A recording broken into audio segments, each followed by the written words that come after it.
दोस्तों, इस दुनिया में एक से बढ़कर एक बड़े बड़े जंगल मौजूद हैं, लेकिन अगर दुनिया के सबसे बड़े जंगल की बात करें तो वो है अमेज़न रेन फॉरेस्ट, जो अरबों एकड़ में फैला हुआ है।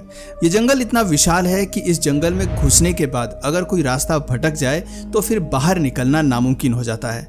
वैसे कुछ ऐसा ही कंगोलियन रेन फॉरेस्ट भी है, जिसे कांगो का वर्षावन भी कहते हैं। यह दुनिया का दूसरा सबसे बड़ा जंगल है, जो कि 23 लाख स्क्वायर किलोमीटर से भी अधिक क्षेत्र में फैला हुआ है। मध्य अफ्रीका में स्थित इस जंगल का ज्यादातर हिस्सा कांगो देश में पड़ता है और इसीलिए इसका नाम भी कंगोलियन रेन फॉरेस्ट है।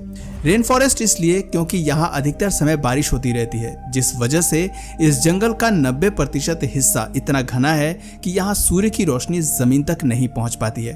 दोस्तों, जंगल के इसी 90% हिस्से में एक से बढ़कर एक रहस्यमयी चीजें मौजूद हैं, जिनके बारे में आगे इस वीडियो में पता चलेगा। दोस्तों, जैसे अमेज़न के जंगलों के बीच अमेज़न नदी निकलती है, ठीक वैसे ही इस जंगल के बीच से भी कांगो नदी निकलती है, जिसकी लंबाई करीब 4700 किलोमीटर है। ये अफ्रीका की दूसरी सबसे लंबी नदी और दुनिया की सबसे गहरी नदी है।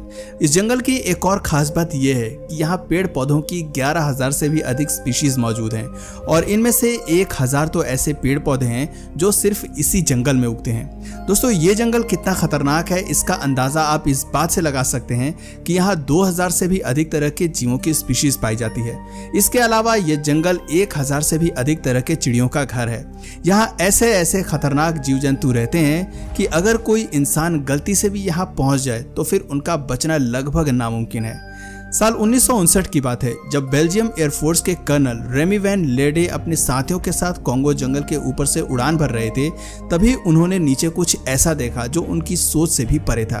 दरअसल रेमी वैन और उनके साथियों को कांगो के घने जंगलों के बीच एक खाली जगह दिखती है, जहां पर एक विशालकाय सांप धूप सेक रहा था। दुनिया के सबसे विशाल अजगर की लंबाई जहां 26 फीट है, वहीं रेमी वैन के अकॉर्डिंग कांगो में देखे गए इस सांप की लंबाई 50 फीट के आसपास थी।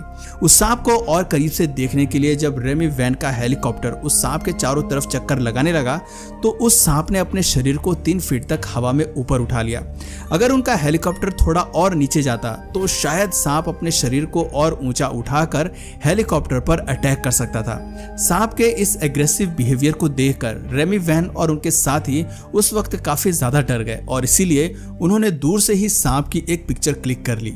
आप अपनी स्क्रीन पर सांप की उस रियल पिक्चर को देख सकते हैं। हालांकि बाद में जब सांप की ये पिक्चर लोगों के सामने आई तो लोगों ने इसे लेकर कई तरह की थ्योरीज भी दी, जिनमें से कुछ का ऐसा मानना था कि पिक्चर में दिख रहा ये स्नेक असल में टाइटेनोबोआ है, जो एक प्री हिस्टोरिक जायंट है और ये साउथ अमेरिका के जंगलों में पाया जाता है। हालांकि ये सांप आज भी लोगों के लिए एक मिस्ट्री है। वैसे दोस्तों, सिर्फ विशालकाय सांप ही नहीं, बल्कि कांगो के जंगलों में आपका सामना विशालकाय मकड़ियों से भी हो सकता है। ऐसा माना जाता है कि ये विशालकाय मकड़ियां डायनासोर्स के जमाने से धरती पर मौजूद हैं। वैसे तो अफ्रीका के अलग अलग हिस्सों में इन मकड़ियों को देखे जाने के दावे किए जा चुके हैं, लेकिन कांगो के घने जंगल इन मकड़ियों का खास ठिकाना बताया जाता है। साउथ अफ्रीका के लोग इन स्पाइडर्स को कांगोलीज कोलोसल स्पाइडर के नाम से जानते हैं, जबकि कांगो में रहने वाले बाका ट्राइब के लोगों ने इन जायंट स्पाइडर्स को जबा फोफी नाम दिया है। इन लोगों के अकॉर्डिंग इन जायंट स्पाइडर्स के पैरों का साइज 5 फीट के आसपास होता है। ऐसा कहा जाता है कि ये बड़ी मकड़ियां विशाल जाल बुनती हैं, जो ऊंचे पेड़ों के बीच और कई बार जमीन पर फैले होते हैं। ये जाल इतने मजबूत होते हैं कि इनमें आराम से छोटे जानवर फंस जाते हैं, जिसके बाद ये मकड़ियां उन्हें अपना भोजन बनाती हैं। ये मकड़ियां पक्षियों से लेकर छोटे मोटे जानवरों तक, इवन इंसान तक को भी अपना शिकार बना लेती है। दोस्तों, 1890 की घटना है, जब रिसर्चर्स के एक ग्रुप को कांगो जंगल में एक विशालकाय मकड़ी का जाला देखने को मिलता है। जब उन्होंने उस जाले की जांच करनी शुरू की, तभी वे लोग उस जाल में बुरी तरह से फंस गए। वो जितना ही उस जाल से बाहर निकलने की कोशिश करते, वो जाल उतनी ही तेजी से उनके शरीर से चिपकता जाता। अंत में हार मानकर वो चुपचाप वहां पे खड़े हो गए। तब जंगल के एक कोने से एक विशालकाय मकड़ी उनकी तरफ बढ़ने लगती है और जैसे ही वो मकड़ी उनके पास पहुंचती है, वो उन पर अटैक कर देती है। किसी तरह उनमें से एक शख्स जान बचाकर वहां से भाग निकलता है और बाकी उस विशालकाय मकड़ी का भोजन बन जाते हैं।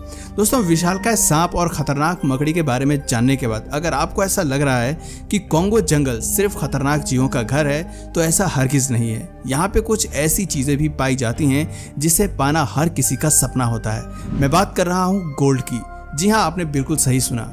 कॉन्गो के जंगल में गोल्ड के माउंटेन मौजूद हैं। दरअसल कुछ समय पहले एक खबर आई थी जिसमें ये बताया गया था कि कॉन्गो के जंगल में गोल्ड के माउंटेन मौजूद हैं।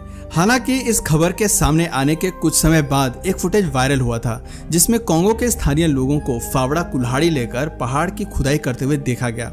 आप वीडियो में देख सकते हैं लोग सोना जमा करने के लिए पहाड़ की मिट्टी खोदते दिखाई दे रहे हैं। दरअसल कॉन्गो में मिले इस पहाड़ को लेकर कहा जा रहा है कि इसकी मिट्टी में सोने की मात्रा 60% से लेकर 90% तक है, पर यहाँ की गवर्नमेंट ने फिलहाल खनन पर रोक लगा रखी है।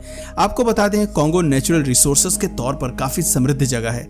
यहाँ तेल, हीरे, खनिज और तमाम तरह की लकड़ियां पाई जाती हैं। इवन यहाँ टिन, टंगस्टन और टेंटलम के भी भंडार मौजूद हैं। लेकिन इसके बावजूद कॉन्गो दुनिया के सबसे गरीब देशों में से एक है, क्योंकि इनके धन का लाभ आम नागरिकों को नहीं मिलता है, बल्कि वो मल्टीनेशनल कॉरपोरेशन के खजाने में चला जाता है। खैर, गोल्ड के माउंटेन के बारे में तो आपने जान लिया, लेकिन क्या आपको पता है कि कॉन्गो के जंगलों में एक मौत की गुफा भी मौजूद है। इस गुफा को the cave of agonising death के नाम से जाना जाता है। इस गुफा की खोज 20वीं शताब्दी में एटेलो गोटी नाम के एक इटालियन शख्स ने की थी। गोटी एक ऐसे शख्स हैं जिन्होंने अपना पूरा जीवन अफ्रीकन कॉन्टिनेंट की खोज के लिए समर्पित कर दिया था। इसी खोज के दौरान उनका सामना इस मौत की गुफा से हुआ। यह गुफा कॉन्गो में 30,000 वर्ग मील में फैली हुई है। इस गुफा में अंदर जाने पर गोटी का सामना ऐसी चीजों से हुआ जिसकी उन्होंने सपने में भी कल्पना नहीं की थी। इस अंधेरी गुफा में चारों तरफ मानव खोपड़ियों और कंकाल बिखरे पड़े थे। इसके अलावा इस गुफा में कई खतरनाक सांप और जहरीले इंसेक्ट्स की स्पीशीज भी मौजूद थी। लेकिन गोटी की किस्मत अच्छी थी कि वो इस खतरनाक गुफा से जिंदा बच निकले। हालांकि इसके बाद गोटी ने फिर कभी इस गुफा के अंदर जाने की हिम्मत नहीं की। दोस्तों, इस खतरनाक गुफा के अलावा शायद आपको जानकर हैरानी होगी कि कॉन्गो वर्ल्ड का एकमात्र ऐसा प्लेस है जहां बिजली पैदा करने वाले स्टोन्स भी पाए जाते हैं। इन स्टोन्स में इतनी पावर होती है कि इससे एक एलईडी बल्ब को आसानी से जलाया जा सकता है। दरअसल कुछ समय पहले सोशल मीडिया पर एक वीडियो वायरल हुई थी जिसमें 2 पत्थरों को आपस में टकराने पे एक चिंगारी निकलती हुई दिखाई देती है। इस वीडियो के वायरल होने के कुछ समय बाद ही दूसरा वीडियो वायरल हुआ था जिसमें एक आदमी एक एलईडी बल्ब के वायर को एक छोटे स्टोन से जोड़कर जलाते हुए दिखाता है। लोगों का ऐसा दावा था कि ये इलेक्ट्रिक स्टोन्स कॉन्गो में मिलते हैं। हालांकि दावा करने वाले ये भी कह रहे हैं कि इन स्टोन्स में इतनी पावर है कि इससे पूरे महाद्वीप की बिजली की समस्या दूर की जा सकती है। लेकिन सवाल यह है कि क्या सच में पत्थरों से बिजली पैदा हो सकती है? इस सवाल के जवाब में एडिनबर्ग यूनिवर्सिटी के स्कूल ऑफ जियोसाइंसेस के प्रोफेसर स्ट्रॉट हेजल्डाइन का कहना है कि साइंस के अकॉर्डिंग ऐसा बिल्कुल भी पॉसिबल नहीं है कि किन्हीं 2 चट्टानों के टकराने से इतनी बिजली पैदा हो जाए कि उसे बल्ब जलाया जा सके। हालांकि कुछ लोगों का ऐसा मानना है कि इन स्टोन्स में कोई खास मिनरल या खास एलिमेंट हो सकता है जिसे साइंस द्वारा अब तक खोजा नहीं गया है। इसलिए साइंस स्टोन्स के टकराने से पैदा हुई इलेक्ट्रिसिटी पर यकीन नहीं कर पा रहा है। जबकि वहीं कुछ वैज्ञानिकों का ऐसा भी मानना है कि वीडियो में दिखने वाले ये स्टोन्स असल में लिथियम है और कॉन्गो का पूरा इलाका लिथियम का मेन सोर्स है। वैसे दोस्तों, इन स्टोन्स को लेकर आपकी क्या राय है? अपना जवाब हमें नीचे कमेंट सेक्शन में जरूर बताइए। और अगर इस वीडियो से आपको कुछ नया जानने या सीखने को मिला या फिर इंटरेस्टिंग लगा तो प्लीज इस वीडियो को एक लाइक करके अपने फ्रेंड्स और फैमिली में से जरूर शेयर करें। और यदि आप इस चैनल पर नए हैं तो प्लीज इस चैनल को सब्सक्राइब करके बेल नोटिफिकेशन आइकन को ऑन कर लीजिए ताकि हमारे आने वाले वीडियोस आप मिस ना करें। मिलते हैं फिर किसी वीडियो में नए टॉपिक के साथ, तब तक के लिए नमस्कार।